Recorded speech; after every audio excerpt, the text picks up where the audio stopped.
আসসালামু আলাইকুম ওয়া যদি স্বামী স্ত্রীর মধ্যে হিংসা বিদ্বেষ থাকে, কোনোভাবেই একে অপরের সাথে বনে না, একজনের কথা অপরজনের সাথে মিলে না, কথায় কথায় ঝগড়া মারামারি হয়, একজন অপরজনের প্রতি বিদ্বেষ ভাব রাখে, ঝগড়া মারামারি সবসময় লেগেই থাকে, প্রত্যেক দিন 5 ওয়াক্ত নামাজের পর এই আমলটি করুন।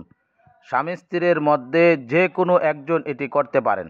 স্বামী স্ত্রীর মধ্যে যে চায় যে আমাদের মধ্যে মিল মহাব্বত তৈরি হোক, ঝগড়া বিবাদ দূর হয়ে যাক, সেই এই আমলটি করবে।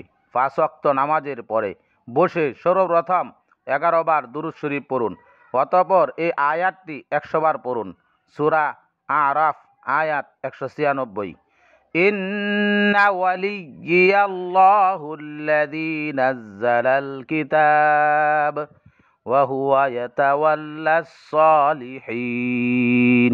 অর্থ, আমার সহায় তো হলেন আল্লাহ, যিনি কিতাব অবতীর্ণ করেছেন, বস্তুত তিনি সাহায্য করেন সৎকর্মশীলদের বান্দাদের। শেষে আবার 11 বার দুরূদ শরীফ পড়ুন। সকালবেলা ফজরের পরে এবং সন্ধ্যায় মাগরিবের পরে আমলটি শেষ করেন।